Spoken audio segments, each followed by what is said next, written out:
Hello and welcome to In Control, the first podcast on control theory. Here we discuss the science of feedback, decision-making, artificial intelligence, and much more.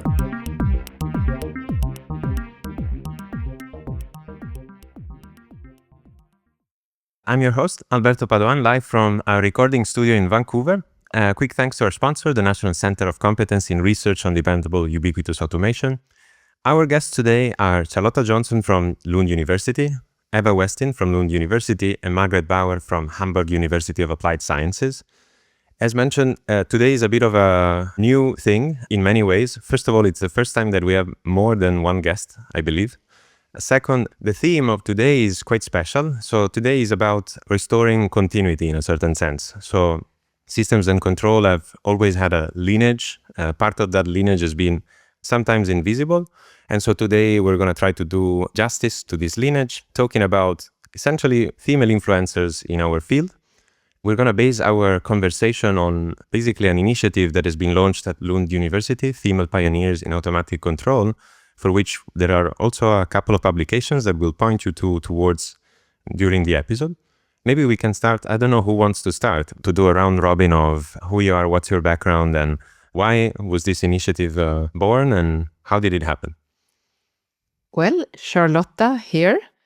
As you introduced, I am from Lund University, Department of Automatic Control, where I hold the position as a professor. I also did my PhD at the same university, and thereafter I actually left university for a couple of years, working out in industry, and then coming back again. And my interest is more applied research, so I work close to industry in the area of process control, Industry 4.0, manufacturing operations, production planning. So that's pretty much me. Yes. And I would say it started when Margaret, who otherwise is in Germany, came as a guest professor to our university, Lise Meitner professor. And we had, at an early stage, a lot of discussions of different touch points. And one of the things that we realized was that all of us actually cared very much for inclusion and diversity. And then this idea came up of looking into our own field. Yes. So I hand over to Eva. Okay, thank you. I'm Eva, and I'm the administrative manager at the department where Lotta is a professor.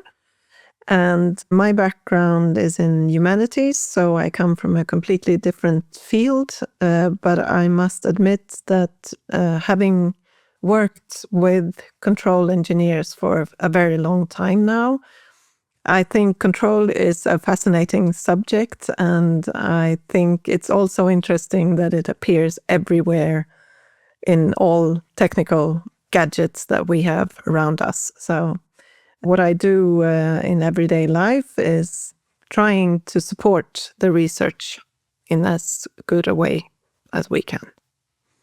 And Margaret? I'm Margaret, and I am an electrical engineer by training. I did my PhD at University College in London with Professor Nina Thornhill at the time, after which I worked for a company called ABB, which does process automation. So from my PhD onwards, I moved into process automation. I worked for quite a long time at different universities in South Africa, at the University of Johannesburg and University of Pretoria. And I returned to Germany in 2020 in the middle of the pandemic. And at the same time, I joined Lund University as a Lise Meitner professor. Now, the Lise Meitner professorship is an initiative from the Faculty of Engineering at Lund University that is directed at departments that have a minority of women. And it gives these departments the chance to invite women for about 3 years, a period of 3 years, to join 20% as a faculty member. And this was a great opportunity. And this is also where the initiative started of looking into female historical control engineers. You're serving me a great assist about the topic of today. So the topic of today is female influencers in our field. It's something that I personally wanted to talk about in the podcast for a very long time. And so seeing that the initiative has been put forward by someone else really served me a great assist to bring this to our general audience. So can you tell us a bit what was your objective with this initiative? I know that there's a couple of publications that will point to our audience, but what was the motivation, if you like? Why was this initiative born? I think it came out of the Lise Meitner professorship, because that's basically, as a Lise Meitner professor, you're acting as a role model. And then we thought in general, what role models do we have in control engineering? And we felt that we didn't know of enough women in control engineering, and there must have been some. So we decided this very early on to look into the history. And we did research. We found articles that were published earlier about women. So there have been on and off initiatives where people looked into that. But we wanted to have a complete timeline where we could say, these are the women and this is when they came in. And we also thought, in addition to that, that it would be really important to be able to speak about some of the early women to the control students of today, so that they feel that actually in the past there has been both men and women that have been active in the field. I think that is important, so that everyone feels that they are included in this field and welcome to contribute. And then, like when we had the discussion, we said that there must have been some women. And that's when we started to dig. And we dug for quite a while. Yes, yes, we did. We got very quickly to a number of women. And then eventually we felt this is probably a good number that we can start, and we can start publishing them and making portraits out of them. So this is the format we decided on, that we describe each woman in a portrait. We also set a boundary that we said we're only going to look at retired women. So to draw a line between everyone who's a woman and working in control and people we included in this initiative. And we should also add that in digging and searching for the names and the people to interview, we got a lot of help from the male colleagues in everywhere around. Yes. Yes. Well, you certainly succeeded in instilling some interest, at least, and curiosity in one person. That's me. So after I've seen this initiative, I've started looking, at, as you said, at all the figures that you identified as role models in the past. We're going to talk about this certainly in the podcast. Personally, I found it very interesting to see that not only, let's say, these figures were, as you say, trailblazers in their fields, but their stories are actually so incredible, like in their own right. This is actually something that was quite interesting. I would like maybe to take it to one of these figures, if you like, to start our conversation. I guess the first one back in history that you did identify as a female influencer was Sofya Kovalevskaya. I hope I'm pronouncing it correctly. First of all, there's a wonderful, I don't know whether we should call it biography online, but certainly a collection of articles and stories about her life, which is crazy adventures. I don't know if you want to spend a few words about who is she, how is she related to control, and why is her story so interesting? Yes, I think it's a really interesting story, also from a historical perspective, how it was to be a woman at that point in time and what sacrifices or choices she had to do in her life to be successful in an academic career. So Sofya Kovalevskaya, she was born in Russia, and she was born 1850.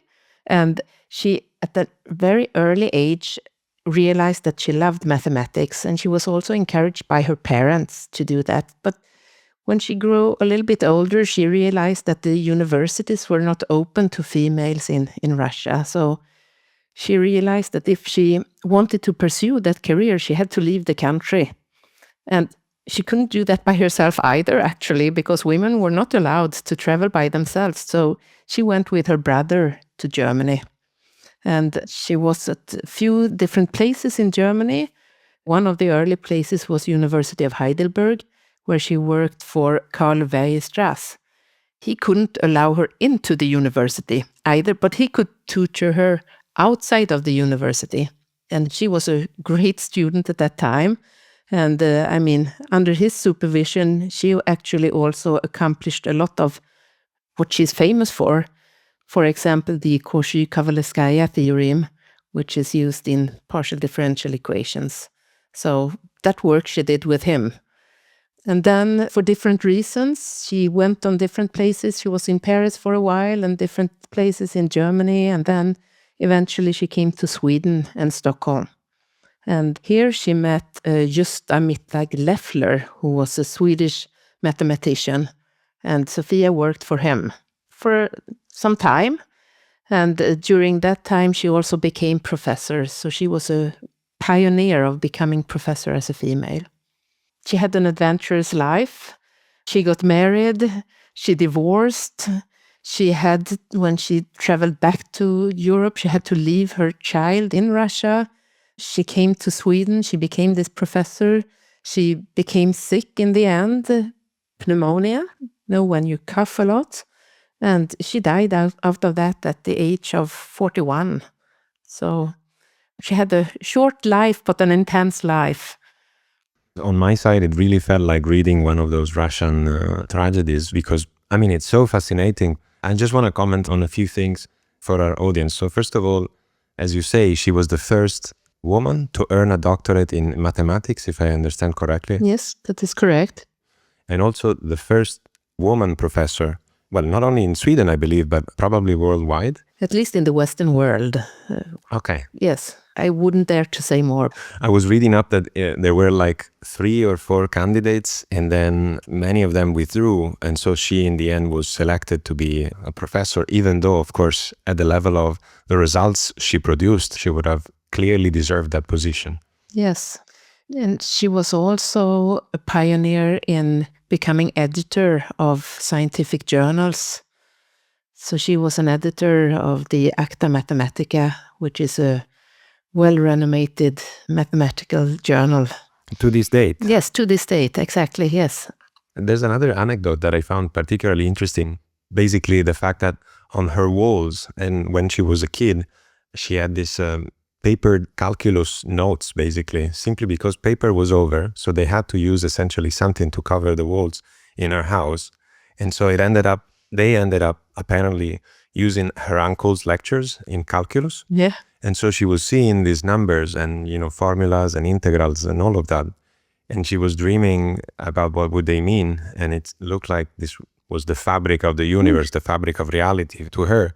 And then they associate her talent. I don't know whether this is actually true or not, but the capability, if you like, of actually reasoning about some of those formulas when she actually grew older in her teenage years, to this anecdote. I don't know whether this is actually true or an urban legend, but I found it very fascinating. Yeah. And as I said, she came to Sweden in 1883.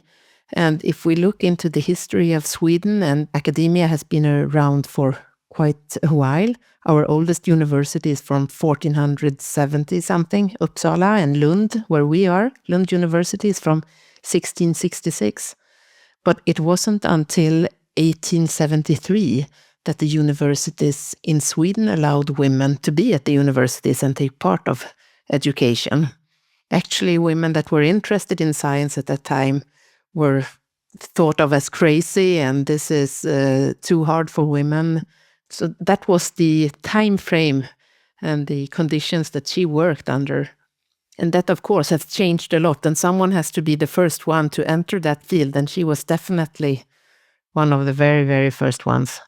Yeah, I'm very tempted to move the conversation to numbers about women in the field and women in science or in STEM in general. But I guess we'll probably keep that for later. I want to add maybe one more anecdote about Sofya Kovalevskaya that I found personally interesting, and then if you like we can also move forward.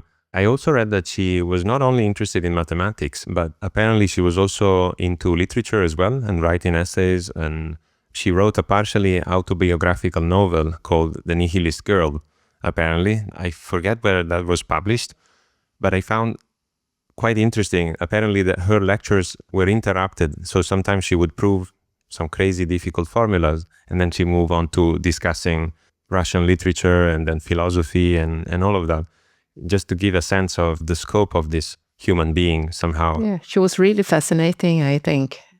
In preparing this episode, I looked up, there's a Wikipedia page online called Women in Science, And Sofya Kovalevskaya is just mentioned in one line, and that's it. Of course, there's many others that are incredibly interesting. I actually want to point our audience to that webpage because there's a lot of interesting stories. But yeah, Sofya Kovalevskaya was one of these figures. Who would be the next that you identified actually as a pillar, if you like, in this lineage? There is quite a gap between Sofya Kovalevskaya and the next woman who worked in control of about 100 years. Irmgard Lotz was born in Germany in 1903, and she was encouraged by her mother to study mathematics and engineering, which she did in Hanover. She continued her work at the research department in fluid dynamics in Göttingen with Ludwig Prandtl, who was a pioneer in the mathematical analysis of aerodynamics. Irmgard Lotz arrived at the department and she was also fighting against the odds. There are some stories, and that's the one that stuck to me the most, where the secretary in the department is asked to make tea, and she gets, they say, well, the men I make tea for the men, but she can make her own tea because she's a woman. Obviously, that's something I'm not quite prepared to do. So she was working against all odds. She made incredible discoveries quite early on. She first worked in fluid mechanics, working on lift and aircrafts. She quite quickly solved problems that no one could solve before. For example, she calculated the lift on a 3-dimensional wing, and this is now known as the Lotz method. She married her colleague and fellow engineer, Wilhelm Flügge, in 1938, and together they moved to Berlin. Now, if you recall, in 1938, the Nazis were in full power. World War II was about to break out. And despite the move to Berlin, the couple struggled. Wilhelm Flügge struggled because of his political views. And Irmgard, just because she was a woman, and her husband later recalled that she was blocked from any possibility of ever getting into a university career just because she was a woman. And in Berlin, she started her work on automatic control, pioneering continuous control, or what we know as on-off control, or the term I prefer, bang-bang control. This work was felt to be crucial to the outcome of the war because it directly impacted control and the aviation and the military industry. And so as a result, they received protection by Hermann Göring, who was a Nazi politician and later convicted war criminal. So it was incredibly difficult times, difficult circumstances, and they were protected in a difficult environment. In 1944, the couple fled to the French border to escape the bombings on Berlin. And as the war ended, they settled in Paris, where they both had research positions, but they couldn't really advance, possibly because of their nationality. And in 1948, they followed an invitation to join Stanford University in the United States. So Irmgard Flügge-Lotz continued her work on automatic control. She published her famous book on discontinuous automatic control. She supervised a number of PhDs, and she pioneered work in nonlinear and optimal control, which were the very new terms at the time. In fact, she was the only female delegate at the first IFAC World Congress. So the first IFAC World Congress happened in 1960 in Moscow. The next one will happen in 2026 in Busan in South Korea.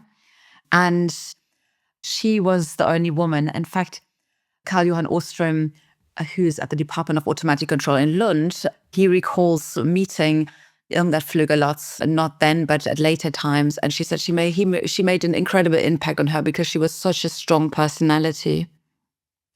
In Stanford, despite all of this, she initially struggled.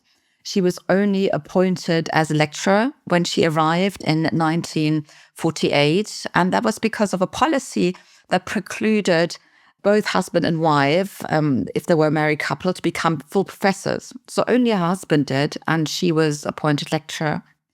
She did receive the full professorship after a lot of controversy in 1961.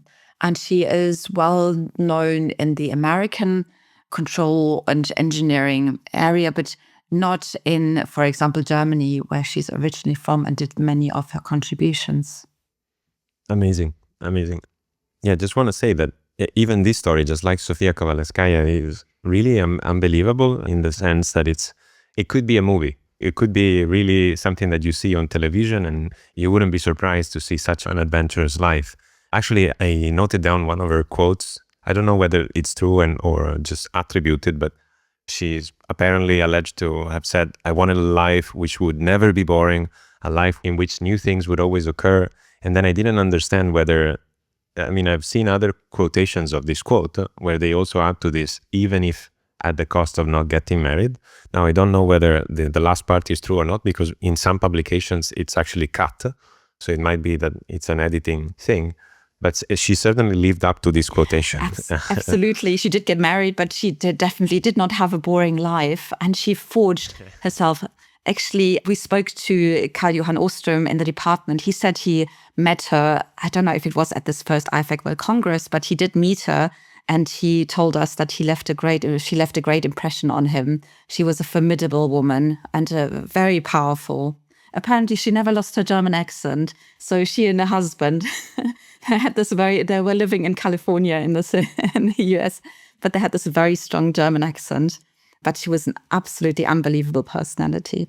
I would say, or at least something that I found quite interesting in digging, as you said, into these figures is that she must have been one of the first, or at least one of the first on paper, to have looked analytically into the subject of discontinuous control. Of course, one can trace this back, and she even refers in her monograph about the use of servo mechanisms that essentially use these principles from discontinuous control. They came all the way from the 30s, and probably we can even go back before that. But I was trying to actually pinpoint who actually wrote the first textbook on discontinuous control.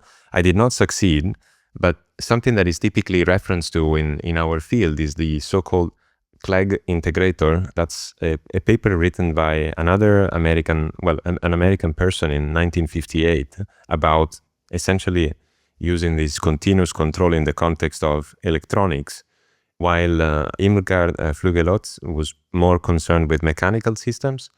And so this is more of a question for the historians in our audience. Who was the first between the two? It looks like on paper, Irmgard was working on the subject before someone who actually is a bit more famous today for working on the same subject. So I would be very curious to understand whether she was actually the first ancestor of this topic, which, by the way, lives up to this date. Today, I guess it goes under several names. Perhaps the closest one could be hybrid systems, so systems that incorporate, or discontinuous systems, so systems that incorporate discontinuities that arise, say, from hysteresis or other things. But yeah, extremely fascinating story. I don't know, Margaret, if you have anything else to add. It looks like you do. Yes, I was just saying, fortunately, her book is still available from Princeton University Press. You can order it online. It's not even expensive. And it's very interesting to read. She does have a couple of German publications that use some very funny expressions for discontinuous control. So she doesn't, I forget what it's called, but she doesn't say on-off controller or an-Ausregler. She's got her own terminology. So I think it's probably it's somewhat difficult to find out who really was the first one. But she was definitely amongst the first. And just clearly that this book is still there and out there to purchase, I think indicates the significance. And she wrote more books she wrote on optimal control, on nonlinear control in the 1950s and 1960s, when this was just brand new. It was brand new ideas. And it all stemmed from her from her wish to make useful solutions. So she studied the application first, and then she addressed real problems. She writes this in her papers. I'm looking for real problems I want to solve, what cannot be solved today. Yeah, as a matter of fact, I was trying to find another quote that I think you're implicitly quoting from her, that she was essentially saying, first focus on the real thing and then basically develop the theory. I guess we should also mention that, as you mentioned also, she's quite famous not only in control. She spent the largest part of her, let's say, the second part of her life in terms of research on controls, but before that, she actually gained her status in aerospace, I guess, or Basically, there is one method called the Lotz method to calculate the lift of a certain wing. And apparently it lives up to this date as a method that is still used, as far as I understand. Yeah, but I'm so glad you said this about making a movie out of her life, because when I researched her, I really felt I would want to write a book. I'm not such a movie person, but I would like to read about. I don't want to write it, but I'd like to read a book about her life and just the different cultures she experienced at that time. It must have been very exciting. I was reading also that apparently she was actually living relatively well in Paris when they moved from Germany to France. But then apparently they got in touch with this other mathematician, Timoshenko at Stanford, who then invited them to visit. And then they ended up basically gaining an offer a bit unexpectedly. And then they sort of couldn't say no. Yeah, as you say, very fascinating story. So who is the next speaker that you identified as an influencer? So do you mean in terms of next in line, in terms of the timeline, or? Whoever you want to talk about. On my side, both would work, or all of them, if you like. So up to you. All of them. I think that a couple of women in the timeline that we have interviewed and who are still very active are Françoise Lamnaby-Lagarrigue and also Maria Domenica Di Benedetto. We have all met them and been in their presence as really being role models when in the control community at conferences or being guests or on advisory boards where women in general are very sought for because of equality reasons. So I think they are all very fascinating. And I think that what brings the more modern women together is the wish to be not only specialists and very, very good control engineers, but also in understanding why it's so important to form networks and to form groups, not only small groups within the domain, but also seeing the control domain meeting other subjects. And also something that brings these women together is also the way they think about supporting students and other women. And in this case, we should also mention Bożena Pacyk-Duncan, who has received prizes exactly for her teaching skills and for her support for students, for instance. And what I think is interesting when you meet, I meet control engineers from another perspective than Charlotta and Margaret, who are both professors in the field. But when I meet these women and other control engineers, they would come as guests to us or be on the boards that we invite, for instance. And there is still a difference. Margaret, I think you mentioned the secretary not wanting to make tea for Irmgard. And I can still, as an admin, see that female colleagues who should definitely have the same support as male colleagues do not always want to ask for it. And this is also the case when we welcome these fantastic women like Françoise or Marika to the department. They act differently than men, even though they are stars in their field. So it makes you think a little bit. So it's a different perspective for me. But I still think that Françoise, for instance, she has been working a lot with applications that would be in renewable energy sources or treatment of diseases. So these applications, I don't know if they are more common among female control engineers, but they are definitely underlined when they speak about their work. And Françoise, for instance, she has put together an international panel of experts. I mean, you could compare it to the IPCC for the climate, but to discuss the ethical and societal issues associated with new technology, for instance. I think this is really innovative and very important. I think after Irmgard Lotz, there came a new generation of control engineers. I think these are all the women you're talking about, Eva, right? So it's Nina Thornhill, it's Sirka Lisa, Yamse Junila, and Bojena, for example. And I think they still had to fight for themselves because they were still the only woman most of the time. My supervisor was Nina Thornhill, and I do remember going to a conference in the early 2000s where we met Sirka Lisa, and the two of them there were two women at a conference. It was just it was mind-blowing. And I think they still had to fight a lot. I mean, we sometimes still have to fight a lot. And not fight as such, but we're the only ones. We have to find an identity of what it is to be a female control professor. Yeah.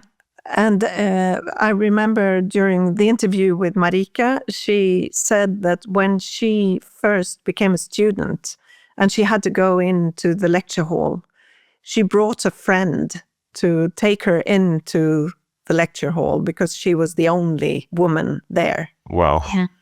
And then when she was there with the friend, then she felt more comfortable, and then she just stopped thinking about it. But I remember well when she mentioned this. Yeah, it's the same with Nina Thornhill. She was studying at Oxford in the 1980s. And many of the colleges, I mean, even today, Oxford is maybe not the most progressive of all the universities. And there were many colleges who only allowed women at that time. So she had to be, I think she was at Hilda's College. And it's something else when you're the only one. And I think this was really what drove us with this initiative as well, because if you are, again, the only one, if you don't have a history, you have to break glass ceilings, or it feels like you have to do it again and again. You're wasting so much effort justifying that you're there. If you have a repository of women who came before you in front of you, you can say, well, look here, they all did it before me. No problem. It helps you so much. That definitely would have helped me in my career. Yeah, I think it will help many young students that are potential PhD candidates or becoming academic faculty members and so on to feel included in the field, that they can feel that there have been others that are similar to them. Even, I mean, it's not always that they are treated in a bad way. It's just that you have to be able to connect to something. Gender is not the only thing. Of course, there are many other aspects of feeling included, but it's one aspect. Yeah. It's amazing. So you're bringing up a lot of points, and I would like to spend time on each of them. So one of them is certainly the impact of role models, also as a measure to counteract all the effects that you mentioned. So, and certainly we will talk about it later. The other one, as Charlotta just mentioned, is that diversity, of course, has benefits not only when we talk about gender, but in general. It makes you feel included. And generally speaking, it also brings lots of added benefits, side benefits, if you like. And also something that we haven't mentioned so far, but I would really like to touch on, is data. You yourselves actually produced through a few publications some data, partial data about, for example, number of women.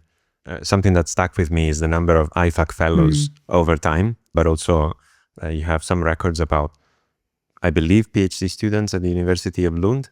I mean, it would be nice to talk about all of these issues. So data, some measures that we can actually take. So the role of role models, and maybe whether you have any other thoughts that I did not elaborate on. Yeah, but to say something about the numbers, I mean, we looked into some numbers, like you said, the number of awards and prizes handed out. We also looked at what does it look like today on the recruitment basis, so to say, among the students that are studying engineering. And as I said, the field opened to females in 1870 something in Sweden, 1873, for Sweden to allow to enter the universities. And by then, of course, there were very, very few women that did that. And most of them then studied either teaching subjects to become teachers or medicine to become doctors. Today, if we look into at least Lund universities, and Lund University and university in Sweden, 35% of the engineering students are females. So there is, of course, a drastic change. So there were very, very few in the beginning, but today that has increased, which is good. So that is one number. Of course, it's still not 50-50, but it's a decent number. Then one can look at people that are working at the university at the faculty level as lecturer or professor or some other permanent position. And I have the number for Sweden, and then that percentage is 19% if you look into the field of control. Then if we start to look at the numbers where it comes to professors, then it's down to 6%. So then it's really low. And I think that the number in Sweden is not the lowest, rather among the higher one in Europe and in the world. So I don't think it's better in many other countries. So those are some numbers that we have to work with. And we often point out that we think that the new technology development that includes automatic control, that technology development should be used by everyone in the world. And therefore it also has to include everyone, so you have all the different perspectives. And therefore it is important that we include all gender perspectives. Yeah, I think it's quite difficult to getting numbers. I looked for numbers in Germany, but I couldn't, definitely not in control. I did not find that. I was intrigued by this IFAC fellows. I mean, that's a really great progress we've made. So in 2005, there were no women out of 30 fellows that got elected. But now recently in 2026, we have 7 out of 25, which I think is such fantastic developments. This didn't happen by accident. This happened because people wanted it to happen. I think there have been, in the IFAC leadership, there have been many people working on this. And maybe not least is one of the presidents who really pushed it was Frank Allgöwer from Stuttgart University. He really pushed towards more women within IFAC actively. And we see the results now. And that is very inspiring for younger colleagues. Yes, and there are other initiatives in IFAC, the diversity group, for example, and the activity fund that we have received funding from that support this type of initiatives. I mean, that is really what is, in the long run, making some changes. Yes. It is a little bit troubling that we don't watch numbers enough. There's a fantastic book. It's called What Works? Gender Diversity by Design. It's by a Harvard professor called Iris Bonet. And she gives clear instructions on what you need to do in order to increase diversity. And the first step is always to measure. So the fact that we cannot measure so easily is troubling in itself. We should definitely measure. Another way forward, she says, is looking at role models. So this is what we're doing. Yeah, and I mean, with this podcast, we certainly support this initiative and try to give voice to this initiative as much as possible. I also want to mention certainly one comment about data. It seems to be consistent actually with other data that I was looking up in preparation of this episode. So 7 out of 25 fellows, that's approximately 30%. And it's consistent with the numbers that Charlotta was also mentioning before. If you look at the numbers globally, I think we're still around, women make up maybe 35% of STEM, STEM standing for science, technology, engineering, and mathematics. I just wanted to mention that these numbers actually become a bit worse if you look at the global south. So generally speaking, for example, I was looking at numbers in West African universities, but also in South America and other places in the world. Those numbers drop significantly to, let's say, 20, 15% even, which is not great. But I guess, as Charlotta was mentioning, we could also see it the other way. This is progress compared to 100 years ago. And another comment that I thought was interesting, and something that I was also thinking about when reading about the story of Sofya Kovalevskaya and Irmgard Lotz in particular, is that they always, of course, they've been brave and inspiring in so many ways, but somehow there was also a network of men, essentially a small network, of men open to actually supporting them, which I found particularly interesting. So that means I was thinking about, the parents of Sofya Kovalevskaya, the brother who decided to take her, accompany her in her journey to Germany. This other person who married fictitiously Sofya Kovalevskaya was, I believe, some kind of botanist, or I don't remember. Yeah, but that's right. basically, someone agreed to actually marry her because he held close to his heart the feminist cause. And similarly, the husband of Irmgard Lotz, I was thinking that, I don't know about their relationship, but it seemed like he did play an important role. So it's something that I was crossing my mind when I was reading these stories, and I thought it was quite interesting. Yeah, I agree with you. That is interesting. Another thing that surprised us a little bit is we also asked all these women for their role models and who supported them. And it turns out that many of them had very supportive parents, supporting them to go into the field of engineering or mathematics, by that time very male-dominated subjects. And I think that was very important for many of them because, it's difficult to do something that no one believes in. You have to have a really very strong self in order to do completely just by yourself. Having someone next to you, a close friend, a parent, relatives that supports you and say, yeah, that is right, please continue. And like you said, Sofya Kovalevskaya, she had that in her parents. They thought she was a great mathematician. I don't know if they supported her to move away and make all the sacrifices or the choices that she did. I have no idea. But they supported her and gave her a strong mathematical education. And many of the other women also told us that they had mothers or fathers that paved the road for them, paved the way for them, and say that this is okay, go into this field. If you love it, go ahead. This will be good. I think that's definitely that most of the parents were supportive, and these women wouldn't have a career in engineering if they didn't have role models in close proximity.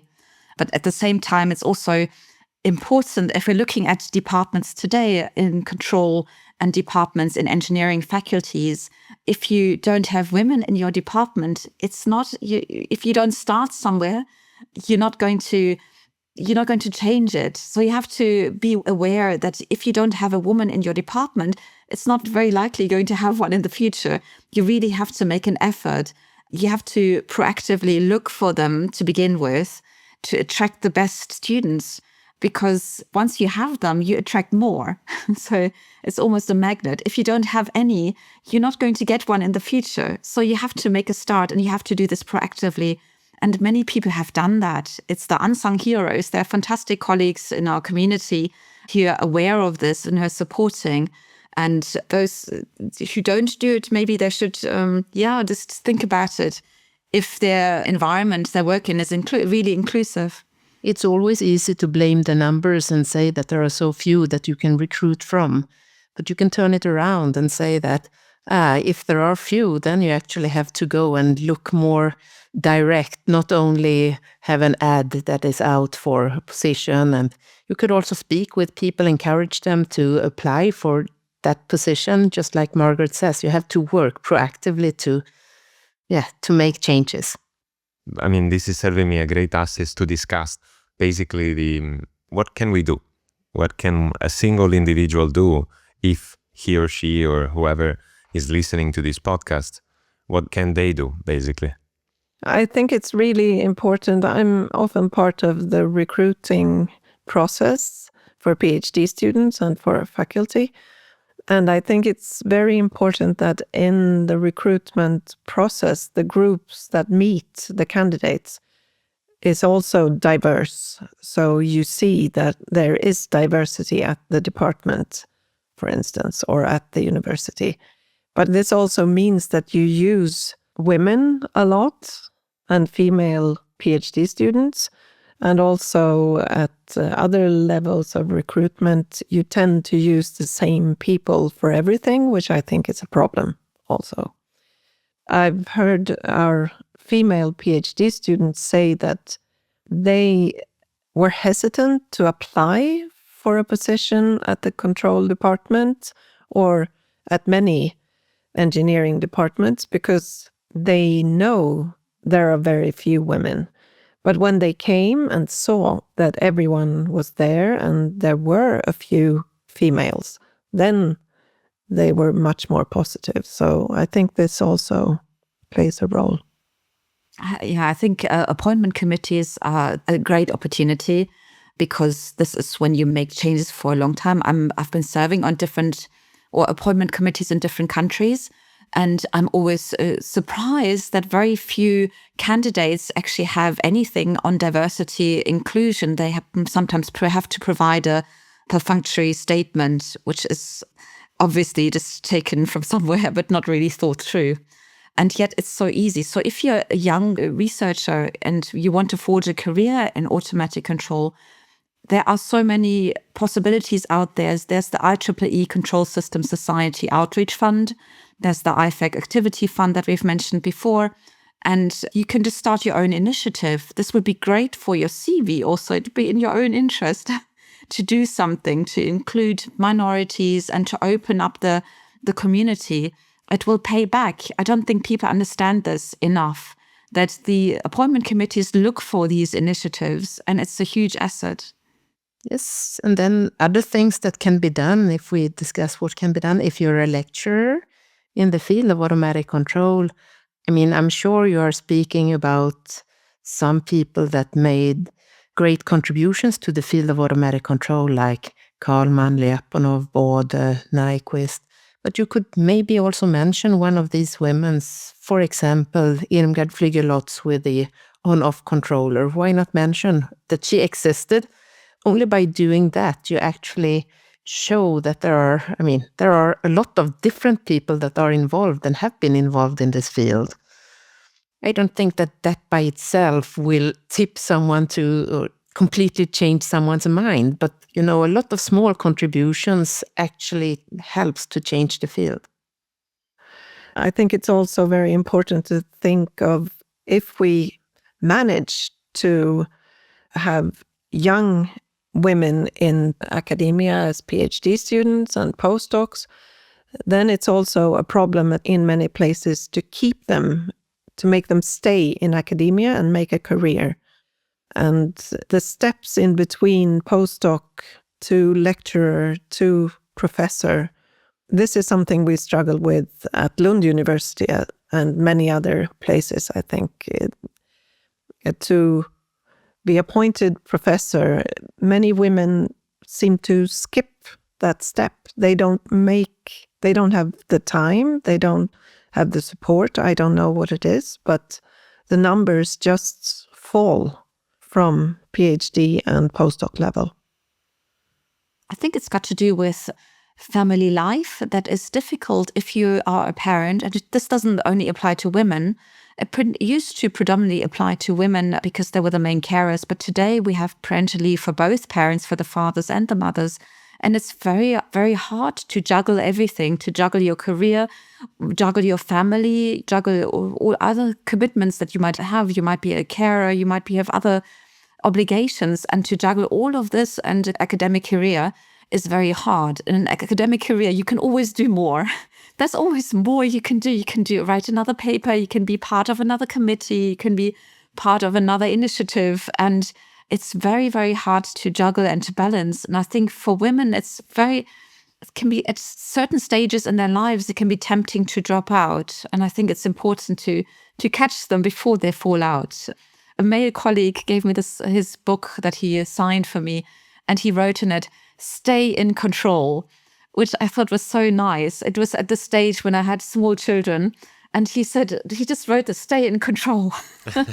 Yeah, it's a great quote. Yeah. I wonder if he was aware. It's a great quote. This discussion is actually serving me another assist, and that's kind of circling back, if you like, also to where we started. So the role of role models, that's something that certainly can give you, hope to actually make it there. We're talking about this discussion of women making it there as professors. Examples being there, and we see it luckily in many countries now with presidents, for example, that are finally becoming women in many countries, let's say, but not everywhere, of course, yet. So I think that can have a huge impact. And the other one is the what we can do individually as individuals. So I'm thinking as of now as a parent, of course, but there's many initiatives that outside of our field we can also join in order to support the cause of diversity. Diversity intended as large. I guess this is just the first episode on a much broader, hopefully, conversation. Something that I didn't ask you is, who was an inspiring figure for you? And if you don't mind, I would like to start and give credit myself, actually, to someone who I found very inspiring, and I would really like to give credit. I can think of many, many names, actually, that I find particularly inspiring for a number of reasons in our field of research. But I would say the woman that I find most inspiring is Liz Cahard. She's the director of the NCCR Automation. And I found that, she has been supporting the research in automatic control in a brilliant way, managing this center together with John Lygeros and Gabriella Hook, simply because she has been a role model in a number of ways, behaviorally speaking, but also as a human being. I just want to take the stage for once and give her credit because she deserves it. What about you? I think it depends also a little bit on how you think of role models.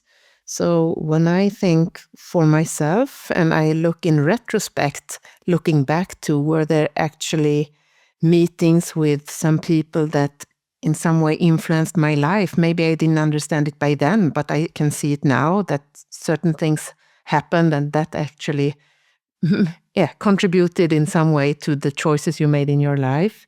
Then I think of Caroline Beck, who is actually a Lise Meitner professor at Lund University right now. But when I think of my life, I think she made a big impression back in the 1990s.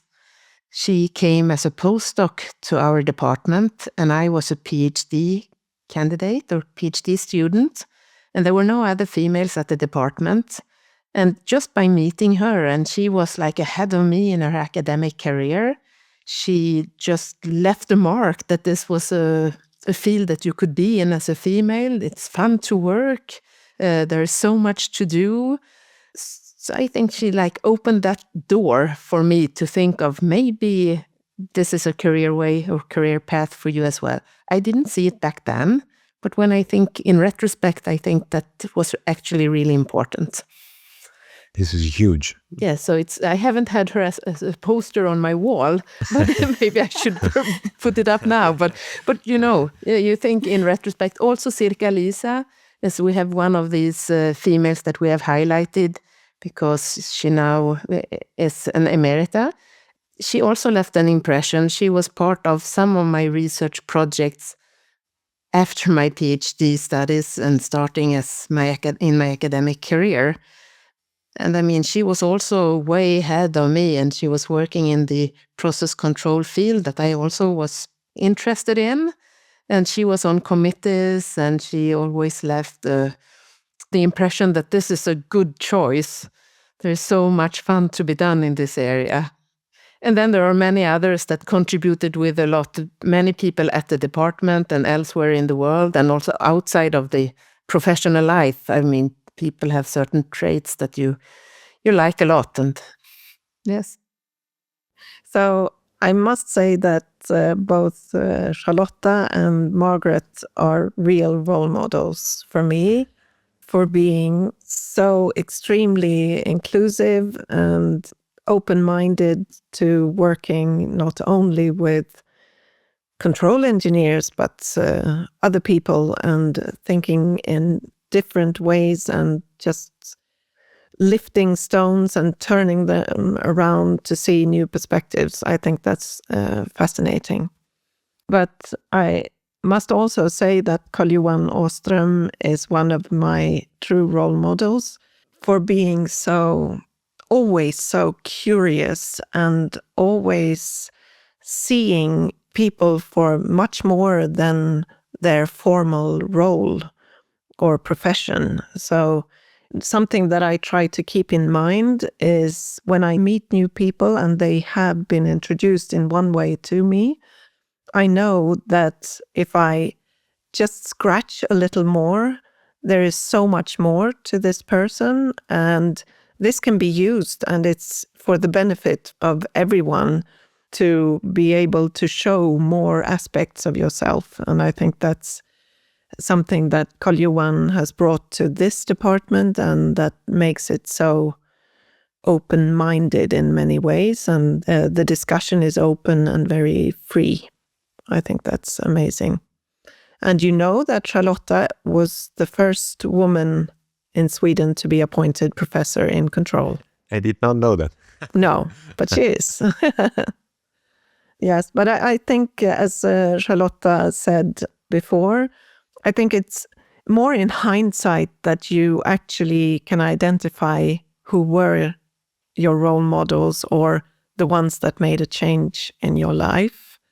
And to me, maybe it's more about their characters, what they bring as persons, than the achievements, actually. For me, it's much easier to say. I have my PhD supervisor is my big role model. I said this before. It's Nina Thornhill. And she has had an incredible career as well. She started as a physicist and she worked for a company called ICI, which doesn't exist anymore. It was a very major UK chemicals company. And she was in many roles there. And she built up a reputation in being able to troubleshoot any chemical plant. So she got calls from Malaysia, from Australia, from different parts of the world, where people would send her their data and then she would make sense of it. So she was a trailblazer in that area, that she looked at process data and analyzed them. So Nina became the head of, or the chair for process automation at Imperial College. And ABB gave her money to endow the chair, which is currently led by Mehmet Merkangöz. He's one of these colleagues who's just carried on Nina's traditions. So I'm very happy that she lives on in the same position. They gave her a lot of credits by recognition by the Royal Academy of Engineering. She became a fellow there. She was also made an IFAC fellow, but she was always very kind and very open to everyone. She supported women, and she did it so quietly in the background with a lot of force. And such an impressive role model to have. And the other role model I have is, I think it's Ture Hägglund. I think it's, first of all, it's an academic role model. I really admire his work. I think he's one of the greatest control engineers of our time. And because he's so kind and maybe shy, he's not as recognized as he should be, in my opinion. But he carried on this tradition also of very supportive heads of department. After Carl-Johan Ostrom founded the department, he was one of, I think, his earlier PhD students, and he continued in the same supportive role and inclusive role as head of department. That was continued. I'm sure you mentioned Anders Ranzer and Karl-Erik Osen now, who followed afterwards, who are all in the same tradition, very supportive. So Ture Hägglund is someone who's been sitting and been very inspiring, partly from an academic point of view, but also from a personal point of view, being very supportive. Yeah, maybe we should mention that also, like early on in this project, we also had great support from some of the male colleagues at the department when we identified the women and when we wrote the first paper and when we had the discussions of how to make these portraits. Then Ture Hägglund, he was part of this project, and also Christian Soltes, a younger colleague at our department. So that was really important for us to have that support. I think these projects are actually the best when they are done by female and males all together. And also from different generations, because our professors emeriti were very happy to contribute and think about former colleagues. Yes. And I think that is a sign that you start to realize that in order for the field to be really successful, you have to make everyone feel included. It's great that we're circling back about this topic of inclusion and diversity and unconscious bias, which we haven't talked about today yet, but it's something that would deserve a whole episode. I wanted to point also the audience to where can they find now this initiative. Of course, there will be links in the description, but I know that you're also touring the world at conferences, giving space to these influencers. I don't know if there's anything planned on your side that you can reveal on this podcast. We will present the project at CDC in Rio in December. So please join for the diversity session. But we have been touring quite a lot, actually, and the exhibition has toured itself. So it's a good concept that way, that you can print the exhibition and show it anywhere. Yeah, that's maybe another example of getting involved. I had this printed here in Germany. So we have banners, which each banner portraits one of the women. So we have these banners available as PDF files. You can get them from us or from the website, and you can print them. Banners are actually not that expensive. I think it's about 40, for us it was about 40 euros for a banner. You could do this yourself and bring this to a conference. And this is what we did here in Germany. I had supportive colleagues who took this to conferences I didn't go to, and then took it to a number of events until it ended up with me again in Hamburg. So that's a very easy thing to do. It doesn't cost very much, and it makes a statement at your next event that you might be organizing. That's what we also did for the ACC conference this summer. We sent the files and they printed it out. Then we didn't accompany it with a presentation from us. We couldn't attend that conference. For CDC, then we will send the files, but we will go there ourselves as well. I also would like to say that we had great collaborations with the leadership of the Control Conference Africa last year, where we also had this presentation and had the portraits, and we also made the school visits. So we went out to a school on Mauritius and spoke with younger students. I think they were aged from 15 up to 20. There were a mixture of them. And we spoke about inclusion, diversity, what it is, how this field is open to everyone. And we also spoke about the women that we had identified. And I think it was very well received. And why we were contacted by the African Control Conference was partly because they wanted to start a similar project, but not necessarily from the male-female perspective, but maybe also highlight other types of role models, social background or other characteristics. And I think that is something that I was very happy about, to see that you can be inspired to do other things as well. Yeah. I think I can safely speak on behalf of the whole community to thank you for this initiative. On my side, it's been wonderful to learn about these female influencers. I'll definitely point the audience to a website that is permanently hosted on the Lund University webpage. I guess I should also redirect our audience to a sort of poll. You are yourselves still gathering some data, right? I can see that on the specific webpage that I have in mind, there's a Google form that people can answer anonymously and will essentially provide more and more data, as mentioned also by Margaret before. We need data, we need to measure in order to take some measures. Yes, what we are doing at the moment is, we have collected a lot of information about what we call historical female influencers, trailblazers that were really early on this field, entering this field. And then what we would like now is to try to look into the future. So young students, young PhD students, what do they envision for the field of automatic control? Both as they are young, and also are there differences? Are the female students envisioning something else? Fields where control can be applied, or different areas that needs more attention? So we'd like to collect a lot of information and then make not portraits of individual, but rather take all of the material together and make a new figure, a figure that doesn't exist, and say that this is the dreams that this person has. This is what this imaginary person looks into the future what they are dreaming about, what they would like to see, how they think that the field should evolve.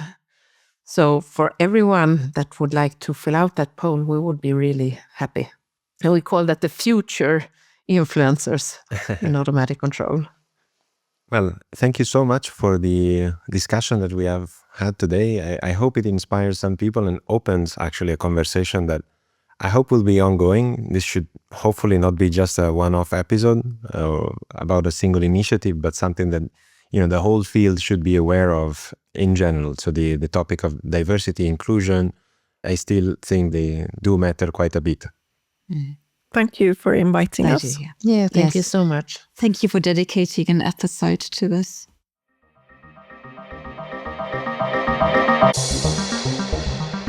Thank you for listening. I hope you liked the show today. If you enjoyed the podcast, please consider giving us 5 stars on Apple Podcasts, follow us on Spotify, support on Patreon or PayPal, and connect with us on social media platforms. See you next time.